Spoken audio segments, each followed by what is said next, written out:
Прывітанне, гэта Глафіра Жук і новы выпуск «Мне толькі спытаць». Сёння мы размаўляем з Кацярынай Андрэевай, журналісткай Белсата і маёй калегай, якая правяла 5,5 гадоў за кратамі. Знакаміты стрым з плошчы перамен, Марыя Калеснікава, падрабязнасці вызвалення, а таксама жыццё пасля турмы. Калі вы ў бяспецы, пастаўце лайк, я буду вельмі ўдзячная таксама за вашы каментары. Пагналі!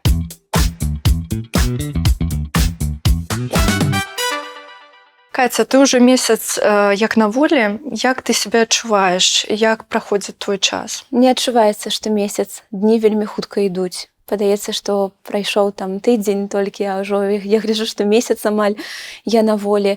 Даволі складана адаптавацца, я скажу шчыра. Каб гэта было лёгка, то не мусіла прайсці 5 гадоў, праўда? Пасля 5 гадоў трошкі складана. І ў такім проста бытавым сэнсе, і складана проста уявіць і да канца не ўсведамляеш, што ты ўжо вольная, што ўсё, ты на свабодзе і нікому нічога больш не вінная. А што ў бытавым сэнсе самае складанае для цябе? У першыя дні было складана пераходзіць праз дарогу на вуліцы. Вось мне трэба было трымаць сяброў. Паступова я ўжо ад гэтага адыходжу. Нават навучылася карыстацца грамадскім транспартам. Цяпер не толькі на таксоўцы перасоўваюся па Варшаве. Але я вельмі рэдка адна. Дзякуючы маім сябрам, я амаль ніколі не застаюся адна, і гэта мне вельмі дапамагае. Ты ўжо паспела даведацца ўвогуле, што адбывалася ў гэтым свеце, пакуль ты сидзела? Канешне, але я даведавалася і там нейкім чынам. Канешне, асноўная частка інфармацыі, якая да цябе трапляе, гэта беларуская прапаганда. Дзяржаўныя каналы, якія табе не тое, што нельга паглядзець, ты мусіш іх глядзець, таму што ёсць адмысловае мерапрыемства рэжымнае, якое называецца прагляд тэлеперадач, вектар так званы, у калоніі нумар 4 гэта так называлася.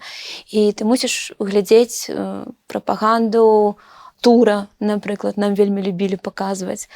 Але маючы якія-кольвек аналітычныя здольнасці, ты можаш зразумець, што там адбываецца. І калі ты слухаеш, напрыклад, у снежні прамову Лукашэнкі на ўсебеларускім народным сходзе, і ты бачыш, як ён фактычна супакойвае частку свайго так званага электарату з нагоды вызвалення палітвязняў, не бойцеся, хлопцы, ўсё пад кантролем, 20-й год не паўтарыцца, то ты можаш сама ўсе высновы цудоўна зрабіць. А ўжо потым ты думаеш, падзяліцца гэтымі высновамі з калежанкамі ці лепш прамаўчаць, таму што ў той атмасферы пільнавання і назірання за вамі ўвесь час ты прызвычаіваешся добра думаць пра тое, што ты кажаш, каму і дзе. У верасні 25-го года пачынаюцца вызваленні з удзелам Джона Коула, дарадцы прэзідэнта Трампа па Беларусі.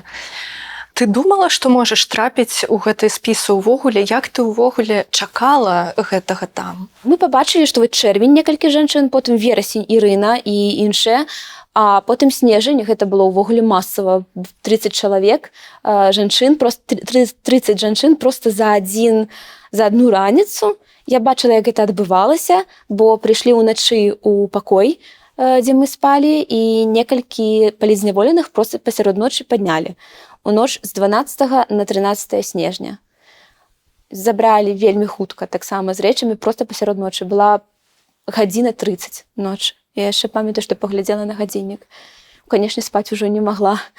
Я нахілілася на ложку, і праз вакно я ўбачыла, што ідзе Марына Золатава з яе валізкамі. Вось. Падумала, ого, ну, то бок ужо пераходзіць на цяжкі люкс, як я кажу. Это добры знак. Але ў гэтай групе не было цябе. І ўвогуле, як гэта адчуваць, што вось гэтых людзей вызвалілі, а ў цябе такі агромны тэрмін, і цябе яшчэ не. У людзей больш вялікі тэрмін, якіх вызвалілі, бо у Марыны быў больш тэрмін за мой. Безумоўна, яны не толькі вартыя гэтага вызвалення былі, яны не мусілі знаходзіцца ні аднаго дня ў зняволенні. Тое, што іх вызвалялі, гэта, па-першае, радасць. Па-другое, пра што я падумала, гэта як мая сям'я ўспрыме гэтую навіну, таму што вельмі хутка каляды, і каляднага цуда для нашай сям'і не адбылося. Памятаю, што на наступны дзень напісала ліст дадому, напісала бацьку, што слухай, ну, нашай сям'і няма каляднага цуда сёлета. Это было балюча. Я разумею, што для іх гэта было вельмі балюча таксама. Радасць змяшаная з болем. Ты плакала ў той момант? Я плакала ў калоніі, моцна плакала, тройчы. Калі даведалася, што маці захварэла цяжка, даведалася на спатканні з бацькамі аб гэтым, плакала, калі затрымалі Ігара. Ну і 13 снежня я не вытрымала і таксама моцна плакала. Як псіхалагічна ты сябе, я не ведаю, супакойвала, што прыйдзе дзень, калі ты будзеш вызвалена? Так, я думала, што чарга мусіць дайсці да мяне і была не тое, што упэўненая, канешне, бо гарантыі няма, але вельмі моцна спадзявалася на тое, што у гэтай партыі будзе таксама Ігар. Як адбывалася само вызваленне? Цябе павезлі спачатку ў СІЗА КДБ. Вось раскажы, калі ласка, пра твой гэты маршрут да літоўскай мяжы. Па-мойму, гэта быў пачатак лютага, можа, 10. Я сидзела на сваім працоўным месцы ў калоніі і проста, як звычайна, шыла на фабрыцы. Была працоўная змена. І раптам да мяне прыходзяць і кудысьці мяне завуць. Вядуць мяне ў штаб і заводзяць там у кабінет, дзе сядзіць чалавек, які называецца прадстаўніком генеральнай пракуратуры. І пачынае проста мяне вельмі прымітыўнымі пытаннямі закідваць, як вы ставіцеся да падзеяў 20-го года, як вы, што вы будзеце рабіць, калі вызваліцеся, а як вы паставіцеся, калі не вызваліцеся. Гэтыя пытанні тыя, хто сядзіць шмат гадоў, чулі неаднаразова. Паколькі я ўжо нічога абсалютна не адчуваю, я разумею, што гэта чарговая пратакольная размова. Ну вот, сядзіш проста аўтаматычна адказваеш на пытанні вельмі хутка. Гэта было, можа, хвілін, да 15 хвілін. І ўсё. Ну, я пайшла і думаю, што, можна сказаць, забылася на гэтую гісторыю. 12 лютага я сидзела на абедзе у сталовай, у калоніі, і пабачыла, што намеснік начальніка калоніі стаіць вельмі побач ад мяне. Размаўляю з кімсьці па тэлефоне і глядзіць на мяне пры гэтым. У мяне такая трывожнасць адразу ўнутры, што б гэта значыла. Ну, нічога добрага ты, звычайна, не адчуваеш і не чакаеш, калі ён знаходзіцца побач. А тут я вяртаюся пасля абеду ў атрад, і мне кажуць, менш за 10 хвілін на тое, каб сабраць рэчы. Ты збіраеш рэчы? Канешне, я збіраю рэчы і чую проста, як у мяне пульсуе кроў у вушах ад напружання. А першая думка была, што гэта нейкая новая справа, ці... Незразумела. Не зразумела нічога, у цябе няма часу падумаць пра тое, што гэта такое. Менш за 10 хвілін на тое, каб сабраць рэчы, потым некалькі гадзін чакання ў каранцінным памяшканні. Гэта 12 лютага. І потым падводзяць да гэтай пляцоўкі, якая каля прапускнога пункту нумар 1, дзе спыняюцца звычайна аўтазакі, куды прывозяць новыя партыі зняволеных. І вельмі хутка закідаюць гэтыя рэчы, мне апранаюць вот так шапку на твар. Проста атрымліваецца, што ці закрытыя вочы, ты можаш проста дыхаць. Ну, вот дасюль закрытая шапкай. Вось. Кайданкі на вялікай хуткасці кудысьці вязуць. Я спачатку спрабую задаваць пытанні, куды мы едзем, што адбываецца. І ўвесь час думка, чаму я адна, дзе іншая. Была думка, што вязуць у бок мяжы. Але зноў жа якой? Таму што мы ўжо ведалі на той момант, што папярэдняя партыя была вывезеная праз Украіну. Ведалі таксама, што некаторых вязуць у Літву, адвозілі раней. І у меня думка, калі мяжа, то якая мяжа? І ўвогуле, куды мы едзем? Але мне сказалі вельмі зразумела і ясна. Пытанняў не задаем, сядзім, не рыпаемся, спакойна едзем. Прывозяць, вельмі хутка праводзяць па вуліцы, потым здымаюць шапку, я разумею, што апынулася у круглым фае. Не цяжка здагадацца, што гэта так званая амерыканка, СІЗА КДБ. Першая думка, якая была, гэта новая справа. Адчуванні сюррэалістычныя. Ты разумееш, што люты 26-го, ты ў СІЗА КДБ, ты яшчэ не ўсе СІЗА і турмы абседзела ў гэтай краіне. Табе трэба было яшчэ сюды прывезці. Мяне выклікалі на допыт. Ну, канешне, калі я пачула слова допыт, мне проста сэрца ўпала. заводзяць у такі светлы кабінет, і там чалавек, які прадстаўляецца следчым. Не называе ніяк яго завуць, зноў жа ніякіх дакументаў, пачынае са мною такой даволі грубай форме размаўляць, намікаючы на трэцюю справу. Як бы ты паставілася да трэцяга тэрміну? Ну, я кажу, што, па-першае, у нас 12-го мусілі быць відэазванкі ў калоніі, і моя сям'я моцна хвалюецца праз тое, што я не пазваніла. Па-другое, які мой працэсуальны статус? Калі ласка, скажыце, з якой я тут нагоды і для якой мэты знаходжуся. Таму што хочацца як бы ведаць. Калі ты асуджаная, ты ў калоніі нібыта, а калі ты ў СІЗА, то ты або сведка, альбо падазраваная, абвінавачаная, правільна? Потым выходныя мяне ніхто не чапляе, але трэба разумець, што паколькі я збіралася менш, чым за 10 хвілін, і я не ведала, куды я збіраюся ў калоніі, я значную частку сваіх рэчаў проста выкінула. І атрымалася так, што я сижу ў камеры без нават ежы, без вопраткі нармальнай, на мне толькі адні старыя ласіны, якія парваліся ў 2 месцах. Нейкая там майка, і мне холодна просто. І я не маю ні цёплых шкарпетак, карацей, нічога, таму што я все выкінула. Мне дазваляюць напісаць заяву на атрыманне пасылкі, перадачы ад блізкіх сваякоў. Вось так. І потым зноў выклікае гэты следчы. Я спрабую дамагчыся адказу на пытанне, у якім я тут статусе. Ён кажа, твой статус – гэта сведка па крымінальнай справе, нумар такі-такі. Вось паглядзі, гэта падпіска аб неразгалошванні. Але я не ведаю ні што гэта за справа, ні ў дачыненні да каго яна. Я не бачу ніводнага прозвішча і ўвогуле ніякай фактуры. Я бачу толькі кароткую падпіску аб неразгалошванні, сведка па крымінальнай справе, нумар. І далей проста ідуць лічбы. Вось гэта вельмі дзіўна. Я кажу, а пра што я падпісваю, што я што не буду разгалошваць? Вось гэтыя лічбы? Ну, лічы так. Ніводных дакументаў, ніводных пратаколаў, якія звычайна запаўняюць следчыя. Ні імя следчага, бо як бы нармальна ведаць хаця б прозвішча следчага. Абсалютна нічога. У які момант яны табе ўвогуле сказалі, што цябе рыхтуюць да вызвалення? Калі гэта было, колькі прайшло? Ніхто ніколі гэтага мне не казаў. Яны запытвалі, а што вы будзеце рабіць пасля вызвалення? Я кажу, слухайце, а якое вызваленне? То мне кажуць, што мне пагражае 3-й тэрмін. То мне кажуць, што я сведка ў нейкай невядомай містычнай справе. Ну, якое вызваленне? У меня канец тэрміна ў 28-м годзе. Я спрабавала не ісці моцна на канфрантацыю, я просто... Моя задача на той момант, як я разумела, просто даведацца ад іх максімум, не сказаўшы ім нічога фактычна пра сабе. Усяго было недзе да 5 такіх размоваў з рознымі людзьмі, і вот гэта быў следчы, потым гэта быў вось гэты пракурор, якому я фактычна наскардзілася, потым зноў прыйшоў следчы. Яны любяць вельмі захадзіць у працэсе размовы. Калі, напрыклад, там ён размаўляе, можа іншы зайсці ў кабінет, зайсці, выйсці, пастаяць над тваёй спіной, вот так вот зверху. Ну, такія элементы маральнага ціску прысутнічалі.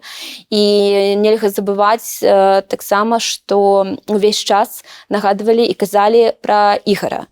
Я прыкладала максімум намаганняў да таго, каб проста не расклеіцца, не пачаць плакаць. Пасля візіта гэтага пракурора следчы сказаў, што так і быць, мы табе дазволім вельмі хутка пералічыць, што табе патрэбна з медыкаментаў, з вопраткі цёплай, толькі самае неабходнае, набірае па гэтай такім кнопачным тэлефоне, набірае тату, я паведамляю тату, ён дазваляе паведаміць, што мой статус сведка ў крымінальнай справе, дазваляе сказаць, што я знаходжуся ў СІЗА КДБ, і мне патрэбнае тое. Зноў, вельмі мала часу на гэта даецца. Тата ў шоку. Я адчуваю, што на тым баку слухаўкі тата кажа, яшчэ ў СІЗА КДБ мы не сидзелі. Самыя складаныя эмацыйныя моманты былі, што, вот, напрыклад, ты паела, ўсё, нібыта твой арганізм стабілізаваўся, цябе выклікаюць і пачынаюць сказаць пра Ігара. Незнаёмы чалавек, больш-менш майго веку, недзе так 30 плюс, выводзіць мяне на слёзы. Я разумею, што ён проста не супакоіцца, пакуль я не заплачу. Самае, скажем так, драматычны паварот у гэтай гісторыі, ён адбыўся напярэдадні свята 8 сакавіка. Калі мяне выклікалі з гэтай камеры, сказалі, што няма месцаў, будуць расфарміроўваць, я мушу хутка сабраць свае рэчы, я буду перавезеная ў шпіталь у Навінках, у закрытае аддзяленне. Гэта выглядала проста для мяне ўжо верхам абсурда і сюррэалізма. Спускаюць мяне ў той пакой з рэчамі, я сабралася за 5 хвілін, прычым мяне ўвесь час паспяшалі. Мяне зноў завялі ў той жа мяккі пакой, дзе ты сядзіш, чакаеш, пакуль цябе падымуць у камеру. Зноў я ў тым мяккім пакоі, поўная гукаізаляцыя. Праходзіць гадзіна-дзве, мяне выводзяць адтуль і кажуць вельмі хутка падымацца, ісці ў нейкую камеру. Я не паспяваю бачыць ні ейны нумар, нічога. Там адкрытыя дзверы, і мяне проста так туды заводзяць. Там двухместка, маленечкая зусім, я там адна, і я разумею, што я змешчаная ў адзіночку. Гэта было 7 сакавіка. І я стаю там і проста не разумею, што наогул адбываецца. Якія навінкі, які шпіталь, што расфарміруюць. Абсалютна набор словаў. І вось у такія хвіліны я думаю, што нават калі ты быў цалкам устойлівы і здаровы, у цябе псіхіка пачынае моцна дэстабілізавацца. Мяне не трэба ні ў які шпіталь, адразу думкі пра нейкі там прымусовыя гвалтоўныя рэчы, якія будуць з табой рабіць, але ніякая экспертыза там не праводзілася ніколі, я не разумею, што это такое.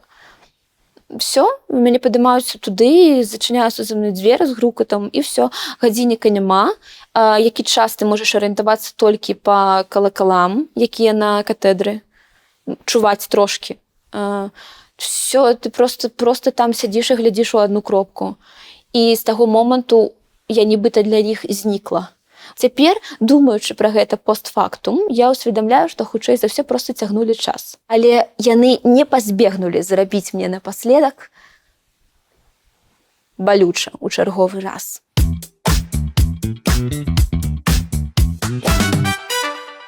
Давай тады пра 19 сакавіка, пра дзень вызвалення, як гэта адбывалася, як цябе забралі з СІЗА КДБ і павезлі ўжо да мяжы. Я сустрэла раніцу 19 сакавіка ў сваёй адзіночцы.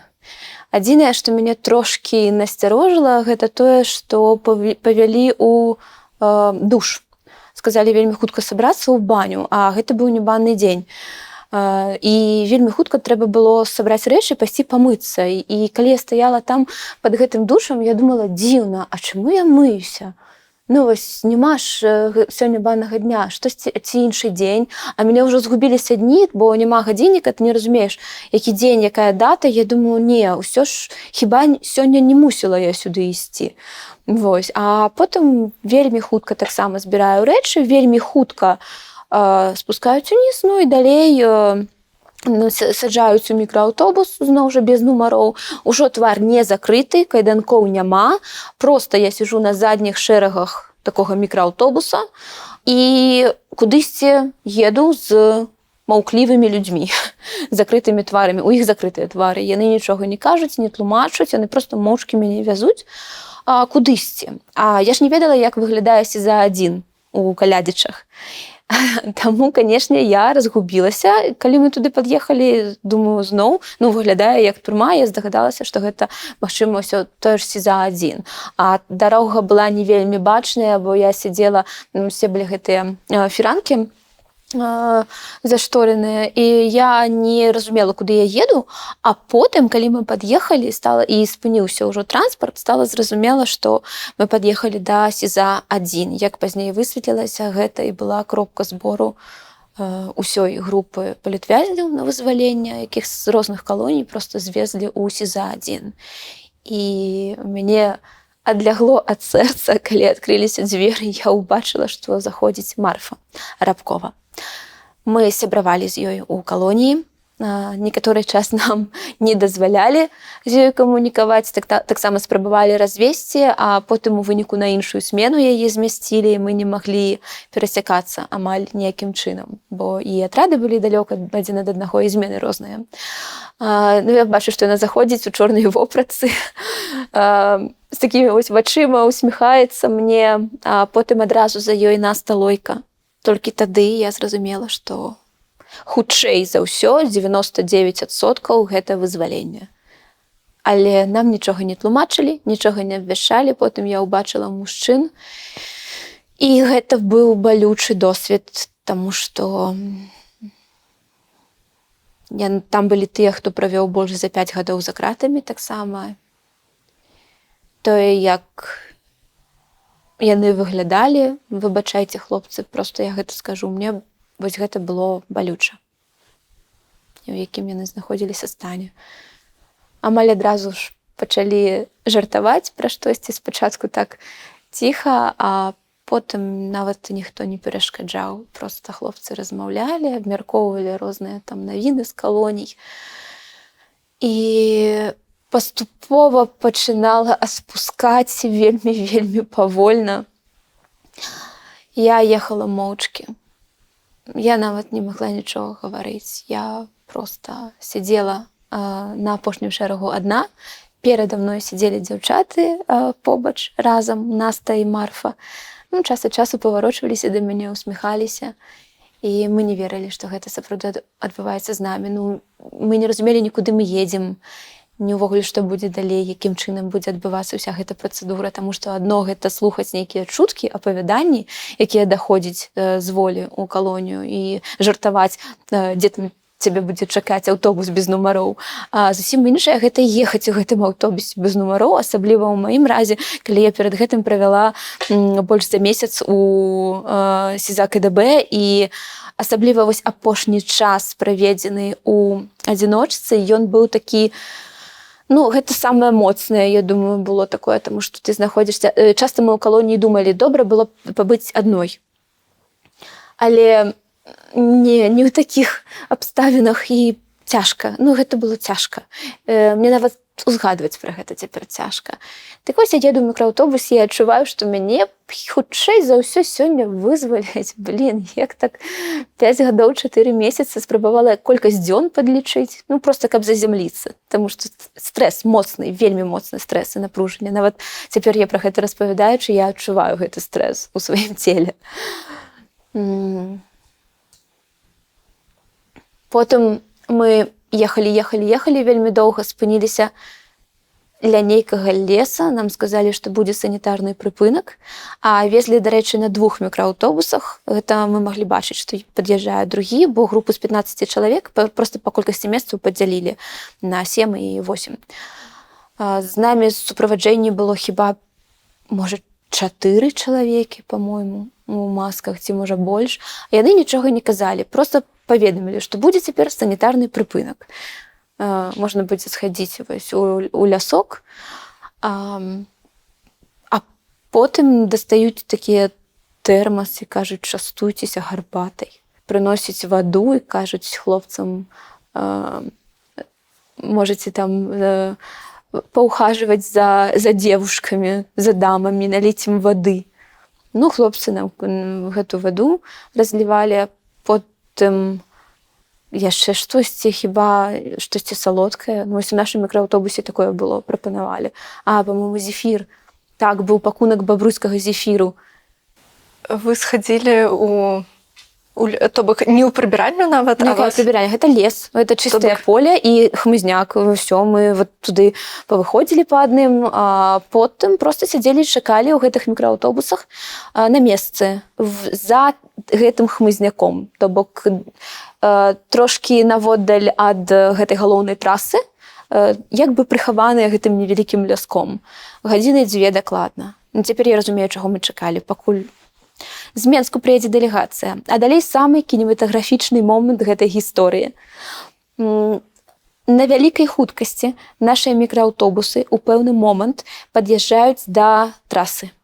Адкуль на вялікай хуткасці з кірунку Менску едзе дэлегацыя амерыканская. мы бачым чорныя машыны, сярод іх адна белая, на дыпламатычных нумарах. Мы разумеем, што гэта амерыканская дэлегацыя. І яна кіруецца, хутчэй за ўсё, ў бок мяжы, але якой? Ну, добра. Зразумець немагчыма нічога. Потым мы выруліваем на вялікай хуткасці з гэтага хмызняку і як бы прыстраюемся ў канец гэтай калоны, вось гэтага картежу, так? І апошнія едзем, замыкающие, едзем за імі. І прыязджаем мяжу, мяжа фактычна пустая, стаіць некалькі чалавек у цывільным, які здымаюць гэты праезд. Вось на такой хуткасці мы прыязджаем беларускую мяжу, спыняемся на нейтралцы, і вось на гэтай нейтралцы да нас заходзіць у мікрааўтобус гаспадар Коул і кажа, што ўсё скончана, вы на волі, ад імя прэзідэнта Трампа я знаходжуся тут, каб паведаміць вам, што вы вызваленыя і вы знаходзіцеся на свабодзе. Можаце выходзіць з машыны і перасядаць у амерыканскі транспарт дыпламатычны. Паціснуў руку. Я яго абняла, таму што я сапраўды была ўдзячная. У мяне ў гэты момант былі думкі: слухай, я не ведаю, як вы гэта зрабілі, але гэта проста кайф. І я, канешне, чакала, што зараз мы пад'едзем да пераходу, і з другой машыны выйдзе Ігар. Усю дарогу, пакуль мы ехалі, мяне не пакідала гэтая думка, і ад гэтага было вельмі радасна і цёпла, бо я аж не ведала, хто ў другім мікрааўтобусе. Вось калі мы пад'ехалі да мяжы, я думаю: боже, прывядзіце яго адкуль-небудзь, калі ласка. І вось калі я на гэтым пераходзе не пабачыла яго, то, канешне, мне стала балюча. Проста вельмі шмат эмоцыяў у вельмі сціслы перыяд часу. І ты разумееш, што табе балюча ад таго, што не бачыш Ігара, але як жа радасна ад таго, што ты на волі. І вельмі важна, што яны зрабілі, акрамя таго, што далі нам, канешне, падарункі, адразу салодкія, торба з рознымі солодачамі, з фруктамі там была. Нам адразу дазволілі патэлефанаваць. Я кажу, дазволілі па сваёй турэмнай звычцы, але не, нам запрапанавалі патэлефанаваць нашым родным. І я патэлефанавала маці, бацьку патэлефанавала, і перш чым сказаць, адкуль я званю, я запытала пра маці. Першае пытанне было: як сябе маці адчувае? А тата разумее, што я з нейкага дзіўнага нумара званю, увогуле адкуль я званю. Ну, і ён кажа: нармальна, ўсё добра, мама трымаецца. Кажу: добра, выдатна, калі у вас наступныя абследаванні? Ён кажа, там, калі абследаванні. А я кажу: слухай, дарэчы, я званю з Літвы. Потым мама бярэ слухаўку, пытаецца: Каця, ты ў бяспецы? Ты на волі? Я кажу: да, я на волі, я ў бяспецы. Всё скончылася.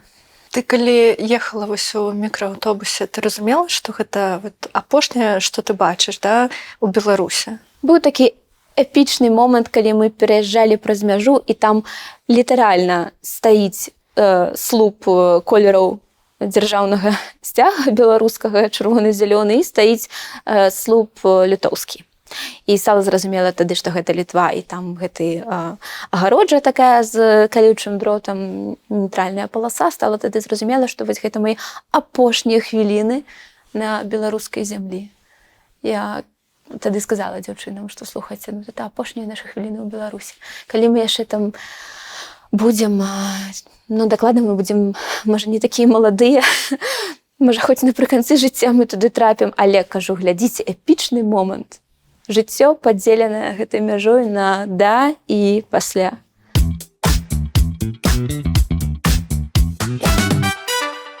Самы прыемны момант у жыцці? Наперадзе. Сустрэча з Ігарам. Самы няёмкі момант у жыцці? Маё вызваленне без яго. Самы складаны выбар, які табе давялося рабіць? Гэта хіба як паводзіць сябе на другім судзе, калі табе пагражае да 15 гадоў. Ці ўсё ж будуць сілы, каб не прызнаць віну на гэтым судзе. Знайшла. Самая вялікая ілюзія, у якую ты верыла? Што мы будзем вызваленыя хутка. Самы нечаканы урок за апошнія гады? Асабістае. Гэта, я думаю, у мяне ёсць такі важны урок. Я думаю, што весь мой досвед турэмны можна назваць самым важным урокам жыцця. для мяне. Безумоўна, не урокам з боку ўладаў, бо это все было абсалютна незаконна і жудасна з прававога пункту гледжання, але так, з боку жыцця, канешне, 5 гадоў апошнія. Самы моцны страх. Не паспець сустрэцца са сваёй сям'ёй, калі я сидзела яшчэ там. Самы цяжкі дзень пасля 20-го года. Дзень, калі я даведалася, што маці захварэла. Ён канкуруе з днём, калі я даведалася пра тое, што Ігора затрымалі. Такія два самыя складаныя дні. Самы радасны момант у зняволенні. Калі я бачыла сваю сям'ю, калі маці змагла прыехаць да мяне на доўгае спатканне, ужо ведаючы пра свой дыягназ. Самы жорсткі момант у зняволенні. Адчуванне бездапаможнасці падчас нападу некаторых крымінальных элементаў. Самы светлы момант у памяці. Як мы адзначалі Новы год.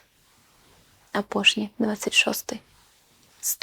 З тымі людзьмі, з якімі я адзначала. Это было вельмі светла.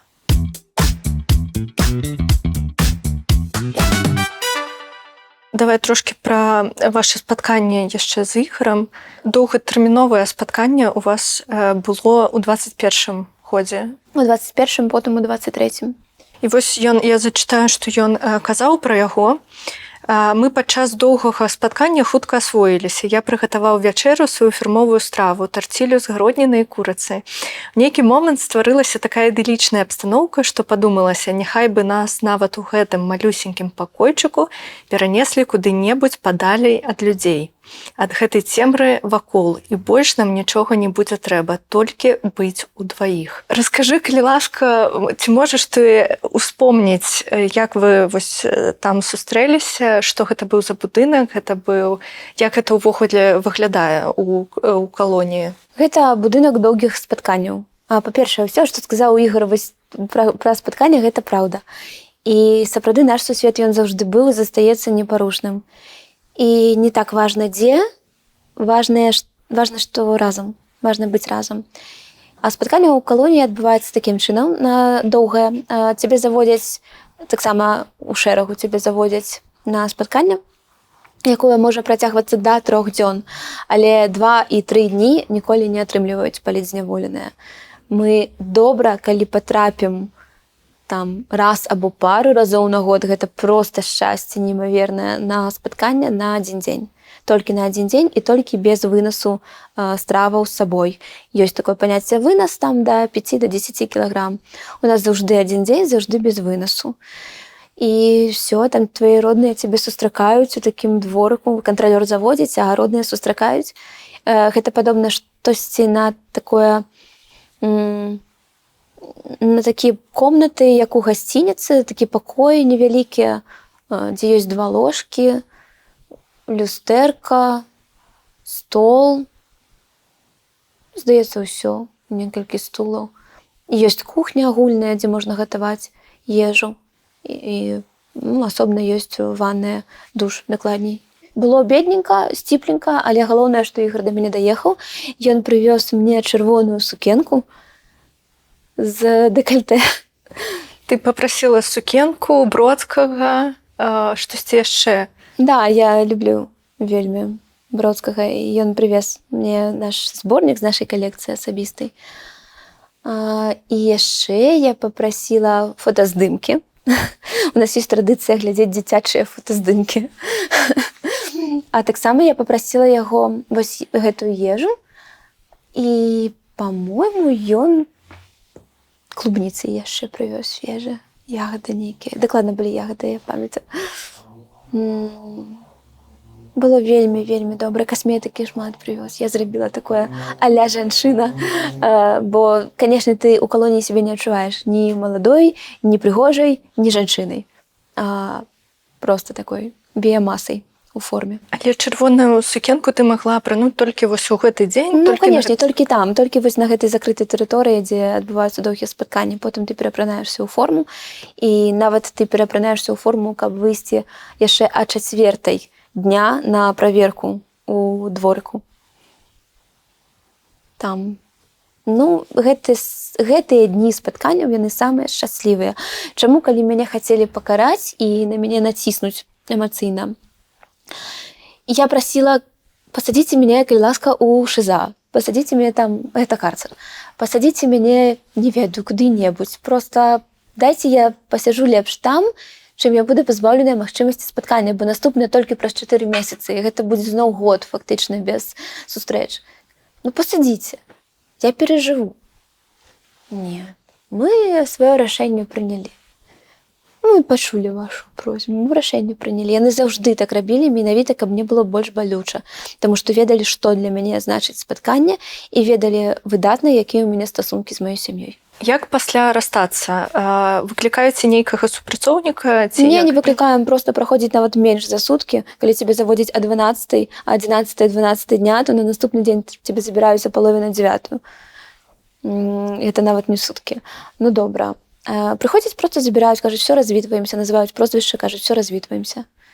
Вельмі цяжка, заўжды глядзіш назад, аглядаешся, хочаш пабачыць яшчэ хаця б хвілінку, хаця б секунду. І кожны раз думаеш, дай Боже, каб гэта спатканне было апошнім у турме, каб наступнае было на волі. І мы з Ігарам кожнае спатканне казалі так, все, дамовіліся, пра наступнае тут нават не думаем пра дату, наступнае наша спатканне будзе на волі. От мы так кажам, ну, хіба адразу пасля прысуду пачалі казаць, што гэта ўсё не пратрымае, не, гэта не можа так быць. І вот все гэтыя 5 гадоў, 4 гады, пакуль Ігара не пасадзілі, усе гэтыя 4 гады мы казалі, што гэта спатканне ў турме, яно апошняе, наступнае будзе на волі. І апынулася якраз дакладна так. Спатканне кароткае, якое мы мелі ў ліпені 24-го, і было турэмным апошнім, а далей толькі на волі. Я буду сустракаць яго тут. Ты казала, што ён табе прывёз касметыку, а як увогуле ў калоніі? Дазвалялі там вусны фарбаваць і вейкі? Да, я спрабавала, але магчымасці для прыгажосці яны вельмі абмежаваныя. Па-першае, у цябе няма часу, па-другое, у цябе няма матывацыі. Вельмі моцна псуецца знешнасць, псуецца скура, валасы. Вось у мяне цяпер менш за палову валасоў, я думаю, засталося ад таго, што было ў юнацтве. Яны моцна выпадаюць, таму што ім бракуе вітамінаў. Ты можаш проста ў некаторыя сезоны, напрыклад, там весну, летам, на пачатку лета ты глядзіш, як яны проста велізарнымі такімі кавалкамі выпадаюць. Вось, зубы, ногці, абсалютна ўсе складнікі, якія прынята лічыць складнікамі жаночай прыгажосці, яны проста сыпяцца. Ты казала мне да інтэрв'ю, што у цябе выпала 2 зуба задніх. Ці можаш расказаць, як іх... Дзякуй, што не пярэдніх. Ну, як гэта адбылося? Ну, просто так адбылося. Ідзеш на 4-й год чысціць зубкі раніцай. Просто чысціш, у цябе просто кавалак зуба выпадае. Сумна. Больш псіхалагічна цяжка, чым фізічна. Ну, фізічна это не балюча, але ты разумееш, што у цябе вот там, дзе былі зубы, там, ну, просто дзесна. Ну, окей. А да стаматолага там трапіць магчыма ці не? На выдаленне, на востры боль, ну, натуральна, ні на якія эстэтычныя працэдуры ты там не трапіш. Там увогуле медыцына ўся скіраваная на тое, каб проста не дазволіць табе памерці і зняць, ну, востры боль і зрабіць так, каб ты сам нічога сабе не ўчыніў. Вось так. А камунікаваць з табой увогуле было забаронена ў калоніі астатнім зняволеным ці не? Ад пачатку забаронена палітычным камунікаваць. Потым яны, калі бачылі, што хтосьці са звычайных крымінальных асуджаных нейкім чынам на мяне пачынае добра лагодна ставіцца, то гэтыя людзі проста выкідваліся з атраду. А потым нас стала вельмі шмат. Нас проста, ну, мы пачалі заязджаць дзесяткамі. І калі лічба пераваліла за 100, то там было проста бессэнсоўна нас адганяць адна ад адной. Гэта калі мы кажам вот пра 24-й год. А ў 25-м годзе здарылася цікавая і па-свойму рэвалюцыйная сітуацыя у калоніі, што тычылася не проста камунікацыі палітзняволеных, а камунікацыі палітзняволеных з Машай Калеснікавай. Вось маё наступнае пытанне было, ці бачылася ты там з ёй і ці гаварылі вы там? Да Машы заўжды нельга было падыходзіць. І спачатку пра гэта казалі, а потым гэта было як само сабой разумеецца, што да Машы нельга, яна інкамунікада, не можа. Яна сядзіць у асобным атрадзе, які вельмі мала перасякаецца з іншымі, і побач з ёй заўжды хтось ёсць з актывістак, з крымінальніц, якія пільнуюць, сочаць за ёй і так далей. Вакол яе была такая умоўная жывая агароджа створаная. Потым на Машину долю, на вялікі жаль выпалі проста вялікія велізарныя пакуты. І што тычыць яе здароўя, і што тычыць яе умоваў утрымання, тое, што яна перажыла у ПКТ і двойчы, і тое, што яна перажывала ў атрадзе таксама. Ціскі, пакуты, з якімі сутыкалася я, не могуць параўноўвацца з тым, што перажыла Маша. Я стаўлюся да яе з павагай толькі праз тое, што яна гэта перажыла. І можа усміхацца. Я не ўпэўненая, ці я б змагла такое перажыць і проста заставацца ў нармальным псіхалагічным, псіхічным стане. Я праседзела ў адзіночцы вельмі мала, але я разумею, што это такое, калі ты проста адна, ты адчуваеш сябе настолькі бездапаможна, а яна не адчувала. У яе быў гэты ўнутраны рэсурс, на якім яна ехала. Да яе нельга было падыходзіць, а ў 25-м годзе штосьці змянілася. У лістападзе 24-го яе вызвалілі з ПКТ на жылую зону, так званую. Спачатку яна праходзіла міма, пачала хадзіць на працу, спачатку проста праходзіла міма і віталася, казала кожную раніцы: «Здравствуйте, девочки, хорошего дня». І мы бачылі, што яна з чырвонай памадай падфарбавалася, ўсё добра, спінка прамая, ідзе нам усміхаецца ў добрым настроі. Просто рабіла, я думаю, выгляд, што ў добрым настроі, бо, канешне, ёй вельмі цяжка было.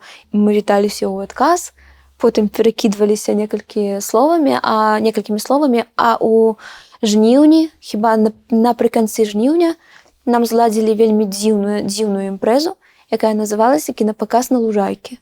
Нас сабралі на такой пляцоўцы зелёнай, травяной, на газоне, не ведаю, што это трава.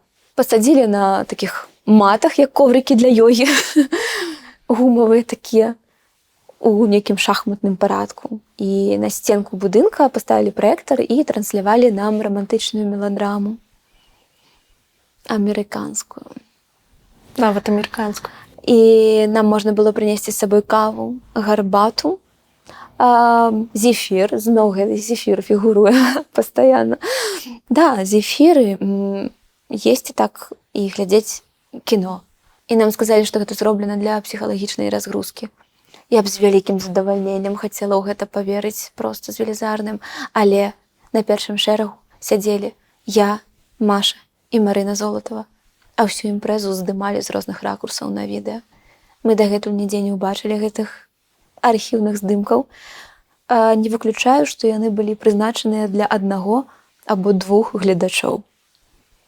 Для вузкага кола асобаў. З таго моманту з ёй стала нібыта можна размаўляць. Пра гэта ніхто ніколі не паведамляў, але нічога не рабілася кепскага ні з ёй, ні з намі, праз тое, што мы маглі пагаварыць у гэтым дворыку. Это размова 5-хвілінная. Вось. Потым трэба проста не забываць, што нам было нельга вельмі шмат чаго. Нельга наведаваць спортзал, нельга даваць грошы, ахвяраваць іх на тое, каб набыць нейкую электроніку. Гэта называецца фонд атряда. Вось нам нельга было.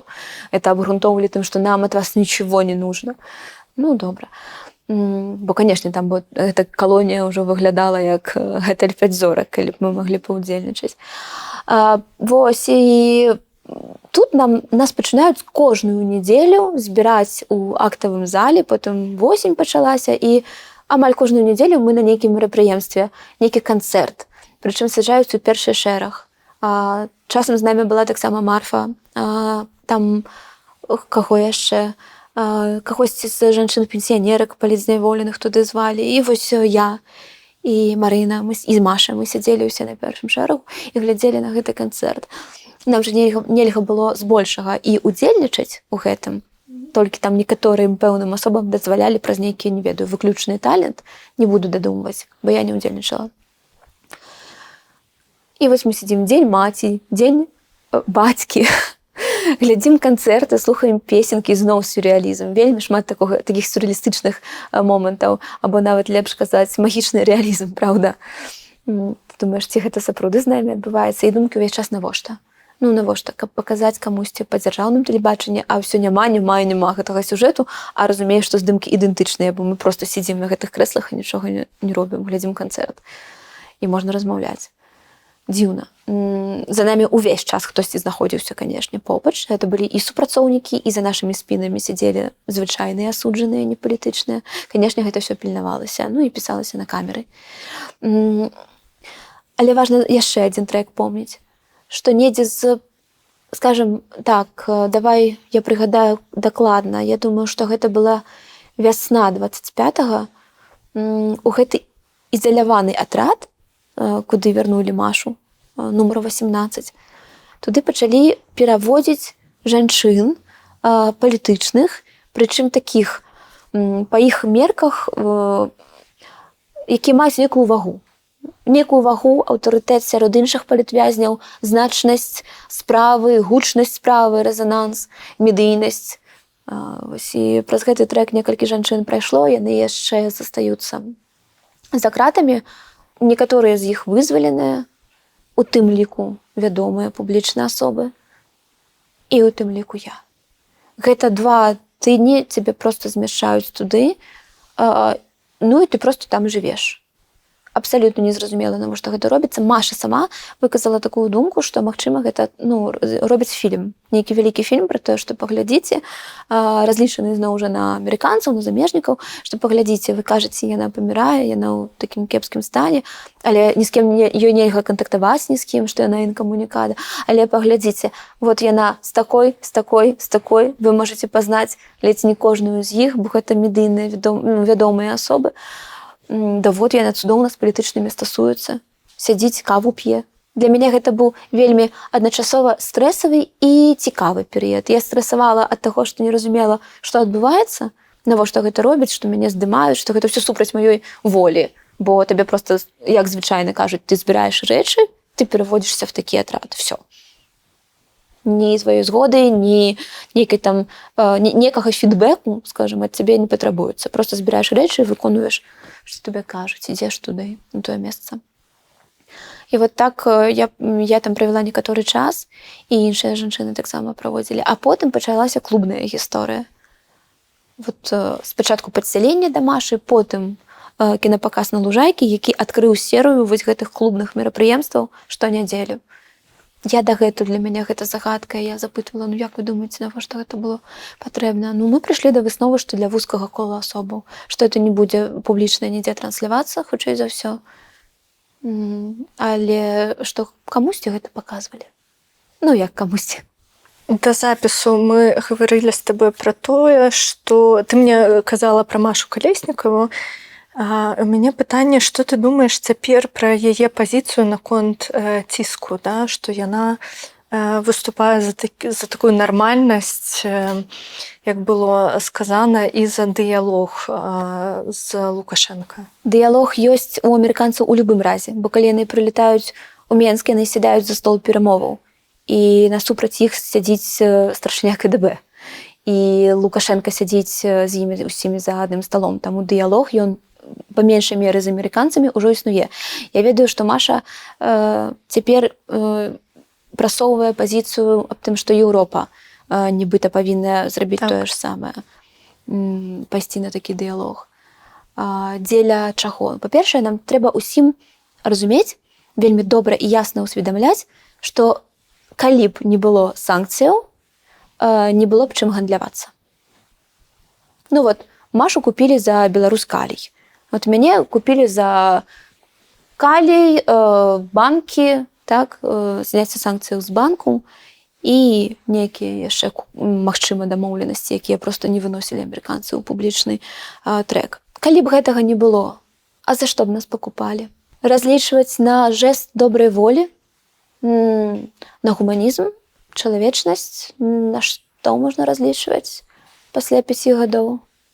Проста татальных рэпрэсіяў. І Трамп робіць вельмі добра, што падае гэта вось у такім прагматычным святле. Бо толькі з гэтым прагматычным пасылам можна падабрацца да Лукашэнкі, усадзіць яго за гэты стол, калі сказаць, што гэта big deal, гэта грошы.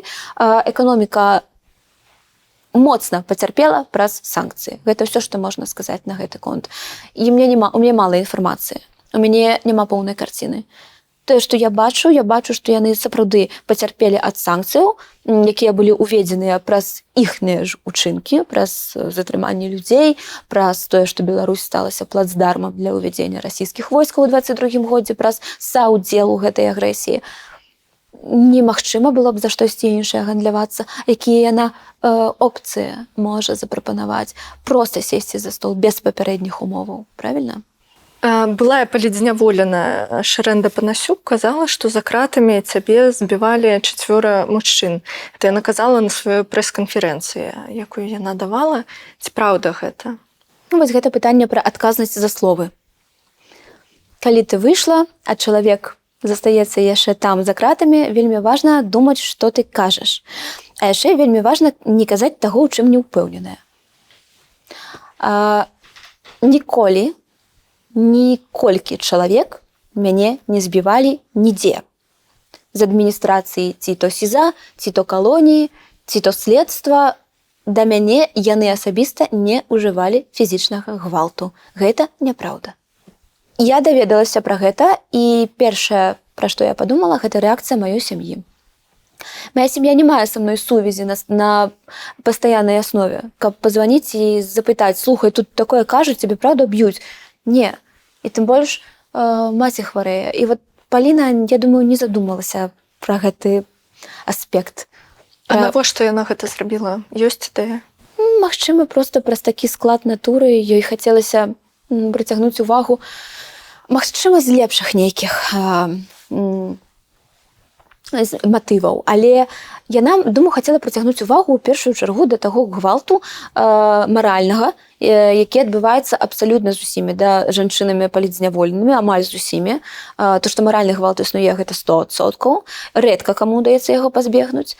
Адмысловыя пакаранні, вось гэтыя рандомныя пазбаўленні спатканняў, шыза, ПКТ, гэта ўсё абсалютна мае месца. Калі шыза можна лічыць фізічным, бо, канешне, цябе змяшчаюць вельмі цяжкія кепскія ўмовы, якіх вельмі лёгка захварэць, то і фізічны, канешне, гэта гвалт. Натуральна. Я не ведала, скажем так, такіх гісторый, каб вот я просто можна было дакладна сказаць, што гэтага чалавека збівалі, гэтую жанчыну збівалі. Важна, я цяпер кажу толькі пра жанчын і пра жаночую калонію ў Гомелі нумар 4. Момантаў збіцця не было, мяне ніхто не збіваў. Але правакацыі рабіліся рукамі крымінальных асуджаных, якія відавочна па загадзе адміністрацыі падкідвалі прадметы, палівалі мой матрас рознымі рэчывамі, вадой, брудам, попелам, чымсьці яшчэ, псавалі вопратку. Потым пры нейкай спробе сказаць, што вось мне людзі, глядзіце, што зрабілі, паскардзіцца: ты вінаватая сама, это зрабіла ты, это робіш ты, каб прыцягнуць увагу да сваёй зорнай персоны. Ну, гэта з насмешкай. У маім выпадку былі 2 моманты, калі вось такія жанчыны спрабавалі мне зрабіць штосьці фізічна і рабілі. Ну, трошкі адзін раз мяне адна з іх патузала. Ніхто нічога не бачыў, канешне, ніхто нічога не чуў. Калі гэта было? Кастрычнік 21. А што яна хацела? Нічога. У тым сэнс. Абсалютна нічога. Это проста набор словаў, наезд. Я не хочу табе паказваць гэта ў асобах, гэтую сцэнку. Страшная. З вачыма такімі на выкаце. Ну, там была дзяўчына, якая гатова была зрабіць все, што заўгодна. А мэта, якая ў гэтага была, каб я прызнала віну. Это ж яшчэ па першай справе яны вот такім чынам ад мяне дамагаліся прызнання віны. Ну і таксама другі выпадак быў, калі я мыла падлогу, і мяне таксама ўключылі гучна музыку. 2 крымінальніцы закрылі дзверы і пачалі як бы мне перашкаджаць, наступаючы вось так на анучу, якую я мыла падлогу. Ну, я выцягвала, і яны працягвалі мяне пераследаваць і наступаць. Ну, так зваці прэсавалі. Я не ведаю, як вам перадаць. Ну, прэс. Табе пісаў такі вядомы чалавек, як Юрый Воскресенскі, і ён пісаў, каб ты запытам такім, каб ты падпісала памілаванне, але ты нават яму не адказала. Чаму? Калі я атрымала гэты ліст ад Воскресенскага у калоніі, гэта хіба быў 21 год. Я тады яшчэ толькі нядаўна размеркавалася і адбывала першы тэрмін. Я атрымала сапраўды такі ліст. Я не памятаю, як называлася установа, ад імя якой ён пісаў. Але гэта быў такі ліст, які мусіў схіліць мяне як палітвязня да таго, каб падаць прашэнне аб памілаванні. Хадайніцтва аб памілаванні на імя Лукашэнкі. Я паглядзела на гэты ліст. Просто парвала яго на кавалкі і выкінула.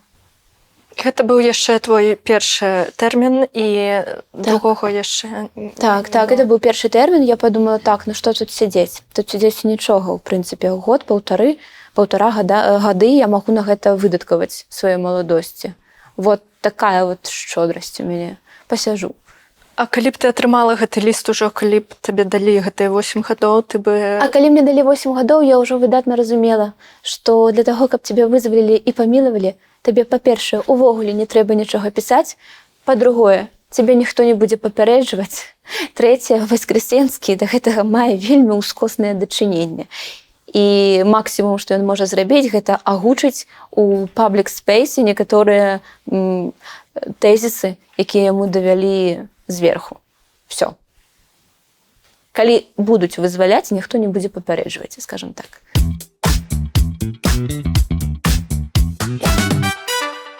Што рабіць з сілавікамі у Новай Беларусі? Калі яны даказана мелі дачыненне да рэпрэсіяў, да гвалту, то ўсё ў рамках прававога поля, як кажуць. Калі людзі выпадкова трапілі ў нейкую гісторыю, то трэба проста пільна разглядаць гісторыю, кейс кожнага з іх і рабіць гэта на нейкай прафесійнай юрыдычнай аснове. Ілюстрацыя, так ці не? Без гвалту. А як паводзіць сябе з чыноўнікамі тады? Ілюстраваць ці не? Гэтак жа, разглядаць кожны кейс індывідуальна, каб не было такога агульнай адмены людзей і выкідвання іх увогуле з жыцця. Канешне, калі яны мелі дачыненне да рэпрэсіяў, яны больш ніколі не мусяць павінныя займаць пасаду і працаваць на дзяржаўнай службе. Калі падсумаваць, Беларусь будучыні ад Кацярыны Андрэевай гэта свабодная Беларусь. А калі нарэшце яна такой стане? Свабоднай, вольнай краінай. Я спадзяюся, што я буду жывая на гэты момант, калі яна такой стане, і змагу туды вярнуцца. Не факт, што маладая, але проста пры маім жыцці. Вельмі хачу, каб гэта здарылася. І пры жыцці маіх дзяцей, натуральна, я хачу, каб яны жылі ў Беларусі, вольнай, свабоднай Беларусі, дзе ты можаш быць журналістам і не патрапіць на 5 гадоў за краты. Ты верыш увогуле, што вернешся ў Беларусь жыць? У старасці. Раней, можа, не ведаю, дакладна я буду ўжо не маладая жанчына.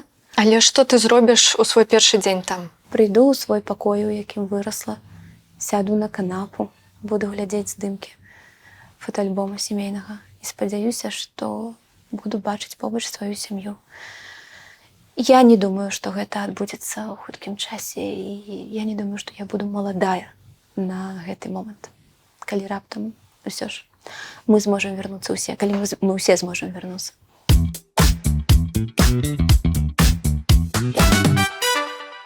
У студыі на Белсаце ты казала, што не памятаеш канкрэтна, як праходзіла ваша затрыманне тады з Дашай. Некаторыя дэталі выпалі сапраўды. Это просто такая ўласцівасць псіхікі.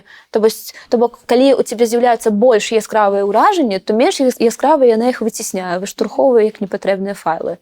Але ці пераглядала ты гэты стрым ужо? Не. Плануеш гэта зрабіць ці не хочаш траўмаваць сябе? Я ў сябе адна. І мушу быць у добрым, зноў жа паўтараю, эмацыйным стане, каб падтрымаць Ігара, каб адаптаваць яго па вызваленні. Мы маем асабістыя планы на пашырэнне нашай сям'і. Таму, калі я буду гатовая, альбо так у мяне складуцца зоркі ў нейкі дзень, можа, я і пагляджу. Я думаю, што гэта быў добры стрым. Я па-ранейшаму лічу, што ён быў варты проста не такога працяглага часу за кратамі, але таго, каб сесці за яго, ён быў варты гэты стрым. Бо ніхто ў той дзень не мог паказаць гэтую карціну настолькі поўна, аб'ектыўна і якасна, як гэта зрабіла каманда Белсату. Гэта была выдатная праца вядоўцаў і ўсёй каманды ў студыі. Гэта была абсалютна выдатная праца рэдактара, які знаходзіўся са мной на сувязі увесь час, пакуль гэта было магчыма. Гэта была такая мужнасць з боку маёй сям'і, якая мяне не турбавала у гэтыя гадзіны. І Ігара, канешне, з якім мы паспелі паразмаўляць літаральна за некалькі хвілін да таго, як нам вынеслі дзверы і адключылі цалкам ужо інтэрнэт паўсюдна на гэтай пляцоўцы. Ну і, канешне, выдатная праца Дашы. Таму што, будучы яшчэ маладым недасведчаным журналістам, зрабіць такую працу, такі вялікі кавалак, гэта проста супер. І мне не сорамна за сябе ў тым стрыме. Незаводную інтанацыю, незаводны там лішняе слова, абсалютна не. То бок гэта абсалютна помста на той момант за сапраўды добрую якасную працу. У студыі на Белсаце Алесь Залеўскі казаў, што ён не рашыўся тады пайсці весці гэты стрым, калі я не памыляюся. Чаму пайшла ты, як так атрымалася? Па-першае, я асвятляла пратэсты ўжо некалькі месяцаў. Як толькі скончылася ковідная ізаляцыя і больш-менш я пачала выходзіць і рабіць працу, то гэта праца была асвятленне усіх падзеяў, звязаных з перадвыбарчай кампаніяй і з тымі пратэстамі, якія ўжо паступова разгортваліся ў Менску. Гэта было лагічным працягам усёй маёй працы. І вельмі лагічным для мяне як журналіста, які працаваў у кадры, дзе яшчэ знаходзіцца. Адзінае, што я памятаю, дакладна мы з Ігарам заключылі пакт, што там жа адразу пасля забойства Рамана Бандарэнкі людзі пачалі збірацца на гэтым месцы на наступны дзень, і мы з ім заключылі такую дамову, што я не пайду асвятляць у той вечар, а пайду там у нядзелю, што гэта будзе больш бяспечна. Ну і я пагадзілася, думаю, слухай, напэўна так. Але за 3 дні адбыўся зваротны эфект. Наадварот, напружанасць у грамадстве і абурэнне гэтым злачынствам, яно дасягнула такога ўзроўню, што людзі, наадварот, збіраліся выйсці, і рабілася ясна на пачатак лістапада, ужо, скажам так, рабілася ясна, што абвешчаныя сафары, што зараз проста будуць паляваць і на пратэстоўцаў, і на журналістаў. Асабліва, калі ты яшчэ спрабуеш правесці стрым у жывым эфіры, ты можаш развітацца са сваёй свабодай, гэта рабілася абсалютна ясна. То бок я была гатовая недзе 15 сотняў дакладна правесці пасля гэтага стрыму на крэсцінавай ізалятары. А мне ўвогуле ўвесь час было страшна. Но я не разумею людзей, якія кажуць, што гэта гераізм нейкі. Ды не, я проста разумела, што мушу выканаць сваю працу да канца. А мне было страшна ад таго моманту, як з'явіліся першыя групы сілавікоў там. І калі пачаліся затрыманні, калі яны пачалі бегаць па паверхах і грукацца там у розныя кватэры, дзверы, калі адключыўся інтэрнэт, мне было страшна. І гэта менавіта тое, што я сказала Ігару падчас нашай апошняй тэлефоннай размовы. Пакуль яшчэ была сувязь, я паспела яму патэлефанаваць і сказаць, што хутчэй за ўсё буду затрыманая, таму што вельмі шмат сілавікоў, яны шукаюць нас, і што я буду затрыманая, і што мне страшна. За тыдзень да затрымання, па-мойму, 8 лістапада, да мяне прыехалі мае родныя, запрасілі мяне пагаварыць, кажуць: слухай, з'язджай. Вось проста цяпер збірай рэчы, калі ласка, і з'язджай. З'язджайце разам з Ігарам. На што я сказала: ну не, гэта як дэзерціраваць, гэта як кінуць свой народ. І вось яшчэ гэтыя пафасныя выразы я стаяла на вуліцы, казала сваёй бабулі сталага веку ўжо, якая проста хацела мяне абараніць. І я стаяла і казала, што не, я не магу, я застаюся са сваім народам. Ну, яшчэ 500 высакапарных фраз. Як бы цяпер ты зрабіла? Калі б я ведала, што гэта будзе 5 гадоў, што маці захварэе, што Ігара пасадзяць, з'ехала б. По-мойму, это нармальная выснова. З'ехала б, але тут вельмі важна, што адбывалася б са мной далей у маёй галаве і ў нашых стасунках з Ігарам. Я думаю, што вельмі хутка я пачала б адчуваць віну, бо я бачыла, што вельмі шмат палітвязняў, новых і новых людзей набіраюць. Таксама я бачыла, што потым у 22-м годзе пачалася вайна, а я знаходжуся далёка ад сваёй радзімы.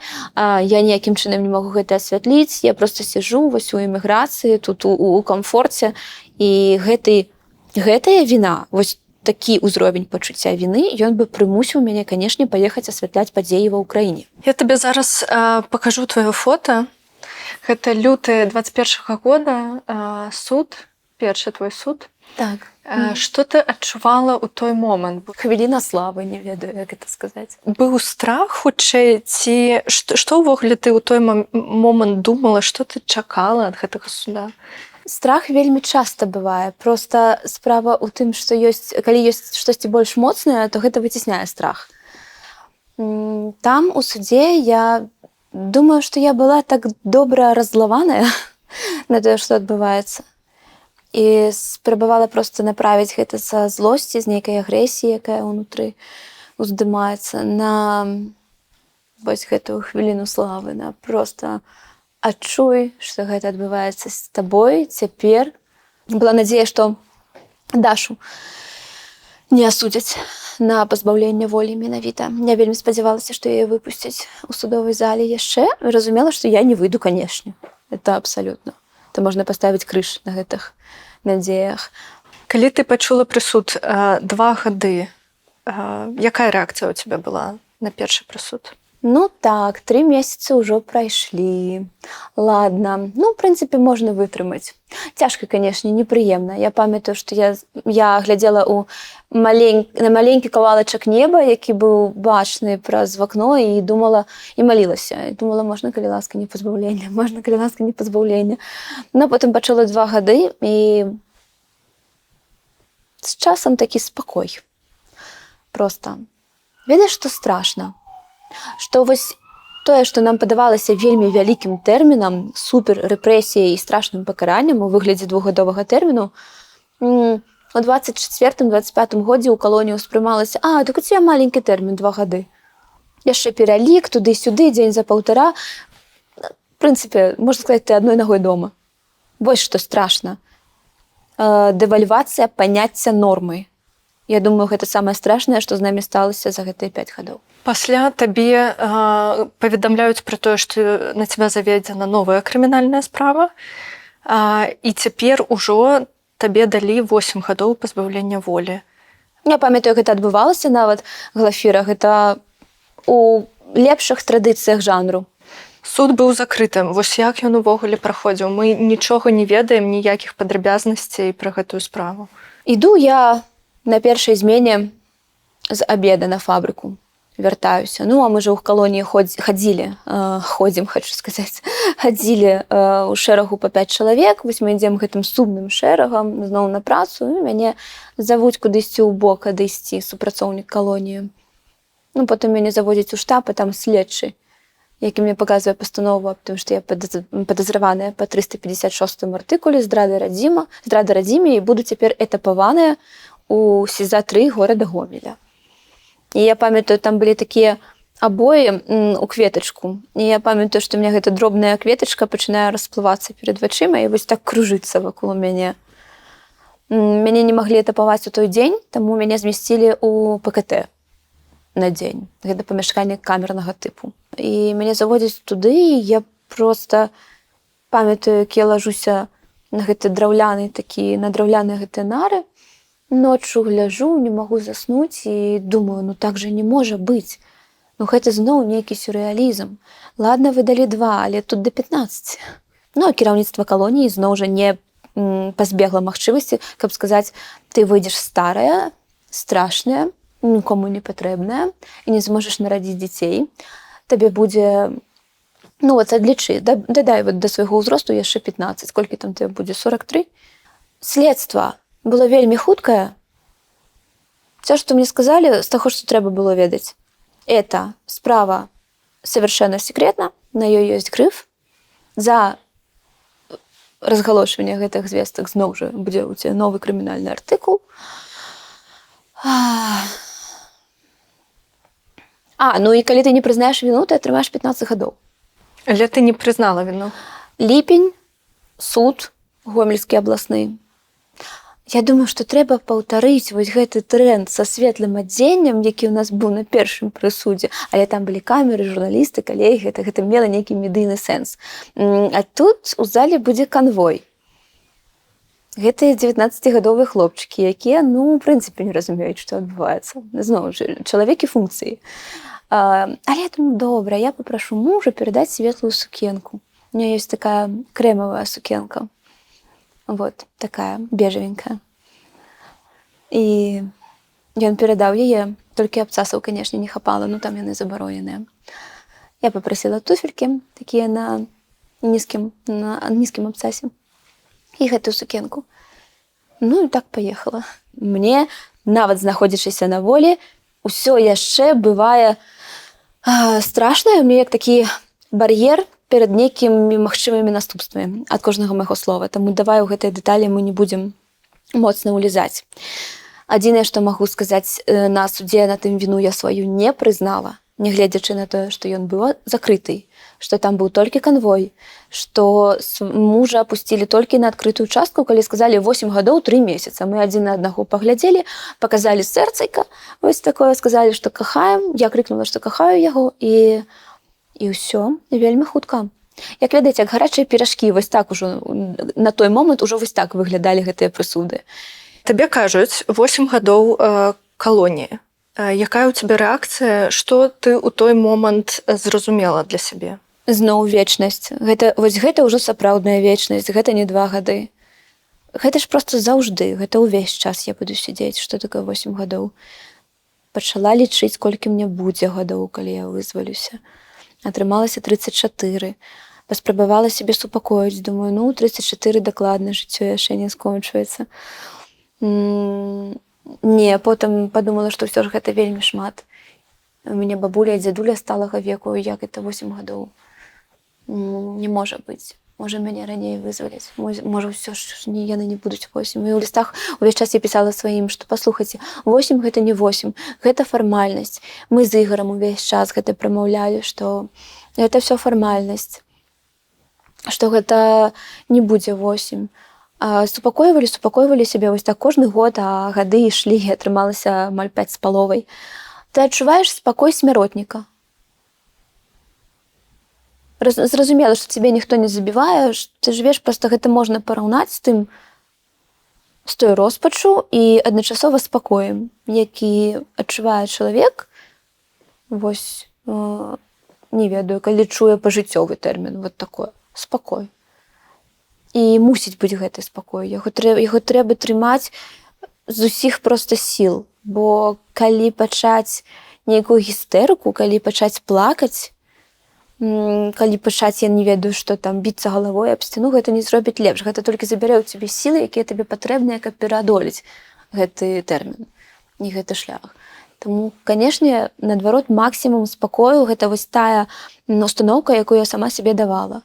Старайся быць як мага больш спакойнай. Натуральна, што у гэтага былі хібы, і гэта не заўжды спрацоўвала.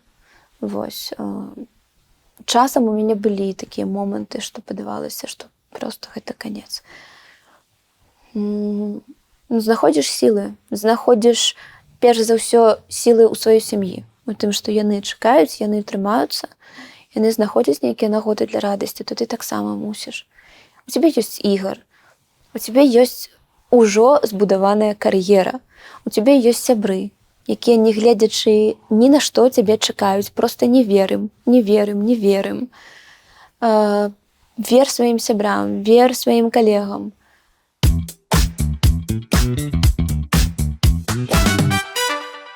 2020 мы ўсё прайгралі ці не? Кожны вызначае для сябе.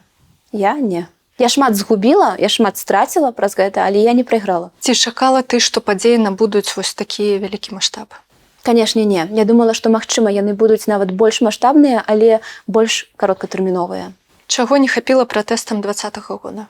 Усяго хапіла, але ёсць такая прымаўка: супраць слома няма прыёма. І супраць гэтага гвалту людзі беззбройныя і бездапаможныя не маглі нічога зрабіць. Ці магчымы паўтор тых падзей? Не ведаю і спадзяюся, што трагічных сторонак у гісторыі нашай краіны будзе менш.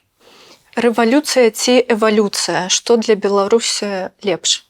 Бяскроўная рэвалюцыя.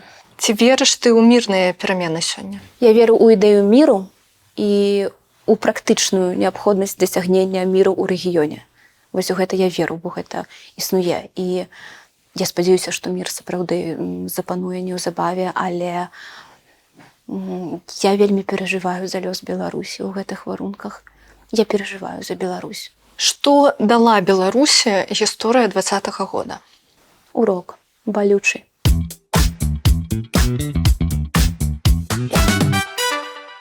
Давай пра першую ноч у Вільні.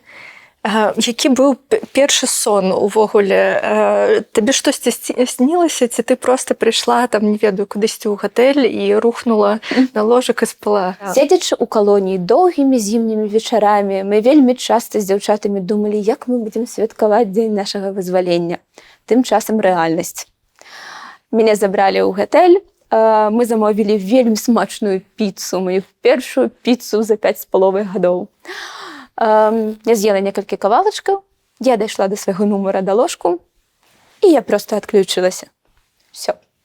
Это вось была моя першая ноч. Я прачнулася наступную раніцу з думкай, дзе я? Божачкі. І некалькі хвілін яшчэ ўцямлівала, ці сапраўды я на волі, дзе я знаходжуся. А потым пазваніла сваім бацькам, і мы доўга без абмежаванняў размаўлялі з імі аб усім. У якім ты зараз годзе? Таму што калі цябе пасадзілі, табе было 27 гадоў, зараз табе 32. Як ты ўспрымаеш вось гэты прамежак часу і ўвогуле ці разумееш ты, што цяпер 26 год? 5 гадоў цягнуліся ў лепшым выпадку як 5 гадоў, а насамрэч гэта адчувалася як даўжэй. Гэта адчувалася як проста праклятая вечнасць. Мой псіхалагічны ўзрост, не ведаю, гадоў за 60 дакладна. А можа і пад 70. Пасля гэтага досведу? Канешне. Я не тое, што пасталела, я пастарэла. І я гэта адчуваю. Я не адчуваю сябе маладой жанчынай. Гэта дакладна. Як увогуле цяпер выглядае твой звычайны дзень? Што ты робіш? Некаторыя хіба пасля вызвалення з калоніі працягваюць падымацца о 6 гадзіне раніцы. Не, гэта не пра мяне. Я спрабую атрымаць асалоду ад свабоднага жыцця. Калі я хачу спаць да 10 або да 12, менавіта так я і раблю. Таму што ніхто, акрамя мяне, мне цяпер не можа вярнуць гэтыя згубленыя сілы і страчаныя мае рэсурсы. Я сплю колькі хачу, стараюся есці карысныя прадукты, якіх я была збольшага пазбаўленая. Гэта нейкая свежая садавіна, фрукты, зноў жа, і мяса таксама. Я не вегетарыянка, мне вельмі бракавала такой якасных страваў. І таксама я чытаю, вось такія звычайныя нейкія прыемныя моманты, якіх я была пазбаўленая. Уся гэтая прыгажосць, прайсціся па крамах, набыць штосьці з вопраткі, з касметыкі. Гэта ўсё звычайныя чалавечыя радасці. Але я разумею, што я такім чынам спрабую таксама забыцца, не думаць пра цяжкія моманты, якія на мяне моцна ціснуць. Маральна гэта ў першую чаргу, тое, што Ігар застаецца там. І вельмі часта гэта таксама выліваецца ў комплекс віны, разумееш? Вот чаму я тут сижу ў Варшаве, ем смачную ежу, а ён недзе там стаіць халодны, галодны на вывадзе, і вось гэтак далей.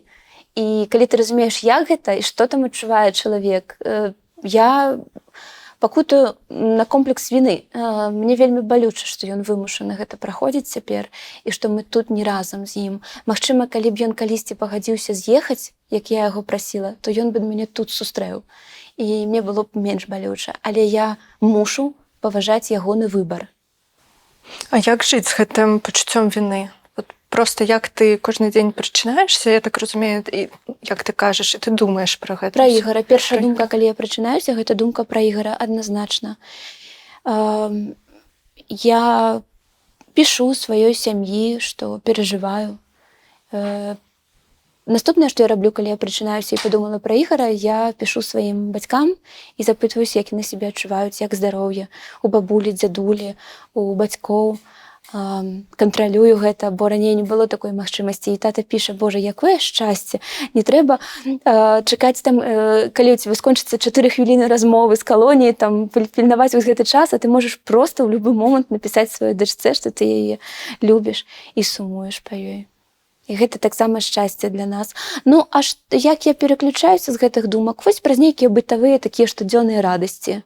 Канцэнтруешся на прыемным, спрабуеш пераканаць сабе, што ўсё будзе добра, што хутка Ігар будзе на волі. І, канешне, прыкладаць намаганне да гэтага трэба. Што я магу зрабіць? Вось наступная думка. Да? Што я магу зрабіць, каб паўплываць на гэта? Я думаю, што з таго рэсурса, які ў мяне ёсць цяпер, я спрабую выціснуць максімум на карысць для Ігара. Але прашу цябе, зразумей мяне правільна, я кожнае сваё слова ўзважваю, бо ведаю, як словы, сказаныя на волі, у медыях, могуць адбівацца на чалавеку, які знаходзіцца ў зняволенні. Гэта мяккае слова «узняволенне», у палоне. Ці бачылася ты з Дар'яй Чульцовай ужо? І пра што першая размова, пра што яна была? Так, я бачылася з Дашай у першы дзень у Варшаве, ці ў другі. Дакладна не памятаю. Я ёй напісала, мы з ёй сустрэліся, схадзілі, павячэралі разам. Нармальная, прыязная размова сябровак, звычайная. Я не адчувала ніякай напружанасці. Мы стараліся не размаўляць пра турму. Вот мы з Дашай стараліся пагаварыць пра тое, як цяпер жыццё выглядае, што з гэтым усім рабіць, над чым ты працуеш, нейкія праекты, над якімі яна працуе, мяне цікавілі. То бок цяперашні час і будучыня, а не мінулая, не турма. Даша казала, што вельмі шмат распавядала пра мяне, калі ездзіла на атрыманне ўсіх тых журналісцкіх узнагародаў, якія нам давалі. Таму Даша малайчынка, яна дае рады гэтаму. Я разумею, што вельмі цяжка таксама ёй было. Яна, шчыра кажучы, я думаю, Даша не падпісвалася на гэтую адсітку. Яна... Ну і ты таксама? Я часткова так. Ты разумела, што... Я разумела магчымыя наступствы, і я разумела сваю адказнасць. А таксама я разумела, што за той стрым, які мы правялі з ёй 15 лістапада 2020 года, я гатовая пасядзець. Але я кажу і казала толькі за сябе. І зноў жа пытанне пасядзець колькі. Некалькі месяцаў, год. Так, магчыма, я была гатовая аддаць столькі часу свайго жыцця за гэта. Я думаю, оно было таго вартае. 5 гадоў. І калі разам з гэтым ідуць такія моцныя страты і праблемы у асабістым жыцці, у маёй сям'і, не, я не гатовая. Заплаціць сваёй свабодай, так, а заплаціць здароўем, нармальным жыццём маёй сям'і, свабодай свайго мужа, не, я не гатовая, дакладна была б. Але Даша увогуле не мусіла трапіць у гэтую гісторыю. Мне вельмі шкада ўвесь час было яе. Я шкадавала, што такая маладая дзяўчынка, аператарка, пачатковец, яна недавно прыйшла ў журналістыку на той момант. Фактычна некалькі месяцаў на Белсаце прапрацавала толькі. Ну, чаму яна мусіць са мной гэта дзяліць? Са мной, якая ледзь не свядома зайшла ў клетку. А вы пасябравалі, я так разумею, уже калі вас трымалі, так, то бок за кратамі, так? Вы Мы там не мелі магчымасці камунікаваць. Нас увесь час, пакуль мы былі ў калоніі разам, нас увесь час адна ад адной спрабавалі адкінуць. Ну, то бок мы былі на розных зменах, мы не камунікавалі, і калі некалькі разоў, там 23 пабачыліся ў калоніі, это быў такі верхал. Адразу гэтыя начальнікі крычалі, што нельга падыходзіць, нельга нам размаўляць. Было зроблена ўсё на тое, каб скіраваныя іх высілкі былі на тое, каб наша сяброўства не ўмацавалася. Таму я не магу сказаць, што мы пасябравалі. Проста мне было яе шкада, і я адчувала сваю адказнасць за тое, што Даша апынулася ў такім стане. Што яна зняволеная, што ёй таксама аддалі 2 гады, як і мне. Хаця у мяне была такая, у мяне была надзея, што Дашы дадуць менш. Альбо што Дашу вызваляць у судовай зале. Ці там накіруюць на нейкую хімію. Але прысуд быў аднолькавы, для мяне вось гэта было траўмай моцнай. Таму, што я б хацела Дашы сказаць, і што я буду казаць увесь час, просто прабач мяне, што ўзяла цябе з сабой у той дзень. Я разумею, што Даша амбітная журналістка, што яна цяпер вырасла моцна, што яна не хоча, каб яе шкадавалі. Ну, але ж я таксама маю права на свае пачуцці. І я не брала б Дашу з сабой. Ты адчуваеш сябе вінаватай за гэта? За Дашу. Але... Конечно, не я яе пасадзіла, Так. але я просто не змагла яе абараніць. Гэта моя здымачная група. Аператар, гэта ведаеш, як вось вы выходзіце, там, вы падымаецеся на Эверест, не ведаеце, на Эльбрус, і вы ў адной звязцы, вы павязаныя, і вы адказваеце адна за адну. І ёсць заўжды вядучы. І я гэта была я мусіла яе нейкім чынам абараніць. Вось пра гэта я шмат думала. Але гэта таксама было, а мы з Дашай, калі сустрэліся, размаўлялі, кажу ж, пра актуальнасць, пра будучыя нейкія планы. Трэба гэта пражыць. Якія былі твае думкі, калі Даша выйшла на волю, а ты яшчэ заставалася за кратамі? Радасць за Дашу на той момант. У 22-м годзе я цудоўна разумела, што ў мяне ўжо новая справа. У мяне на той момант у верасні я ўжо была асуджаная, і чакала хіба на рашэнне апеляцыі, бо я адразу падала апеляцыю як незгодная з прысудам незаконным і чакала, што мяне мусіць этапаваць у калонію назад вярнуць пасля гэтай апеляцыі. А я даведалася, я ведала тэрмін, калі сканчаецца ў Дашы гэта ўсё. І я просто была шчаслівая, што Даша на волі нарэшце, цешылася, уяўляла сабе, як яе сустрэнуць, калі яна прыедзе у Newsroom. Вось, цешылася проста за яе. Думала, хутчэй бы яна з'ехала з Беларусі. Вам з Дашай далі вельмі шмат міжнародных узнагарод. Ці адчуваеш ты, што ты зорка? Не. Ну, вось калі без сціпласці ўвогуле... Сціпласці ў мяне няма, абсалютна ніколі не было. Ці можна разглядаць цябе як героя нашага часу? Гераіню нашага Калі часу? хтосьці хоча, можа разглядаць. Я сама сябе так не разглядаю. Я рабіла сваю працу. Я правяла добры стрым. У гэтым сэнсе у мяне самаацэнка і ўсё нармальна. Той сваёй працай я задаволеная. Колькасцю гадоў, праведзеных у зняволенні, не задаволеная. У першую чаргу праз тое, што пацярпела сям'я. Але давайце я не буду крывіць душой і скажу, як ёсць. Я марыла аб вызваленні, і мне таксама не падабалася там сядзець, бо гэта некамфортна, гэта страшна, гэта кепска, страшна ўвесь час. Ціск маральны ёсць увесь час. І я хацела вызвалення. Ці лічу я сябе зоркай? Не ведаю. Ну, калі столькі ўвагі, канешне, гэта прыемна любому чалавеку. Я разумею, што час пройдзе, увага гэта трошкі будзе сканцэнтраваная на іншых людзях, напрыклад, на новай партыі вызваленых палітвязняў, і добра яны гэтага заслугоўваюць. І я не ўвесь час у сваёй кар'еры змагу ехаць толькі на рэзюмэ былой палітзняволенай. І толькі на гэтым выцягваць нейкія там свае дасягненні кар'ерныя. Канешне, не. Я буду вымушаная працаваць, каб гэты статус проста добрага журналіста, но калі хтосьці хоча, няхай кажа, што і зоркі, ён быў абгрунтаваны. Ён не бярэцца з паветра, і ён не бярэцца нават з 5 адседжаных гадоў. Гэта варта падмацоўваць проста працай. А калі я буду гатовая вярнуцца ў прафесію, то усе нашы гледачы, і ты, і ўсе мае сябры і калегі адразу гэта пабачаць, паверце. Я думаю, што гэта будзе не вельмі доўга чакаць засталося, это хутка будзе.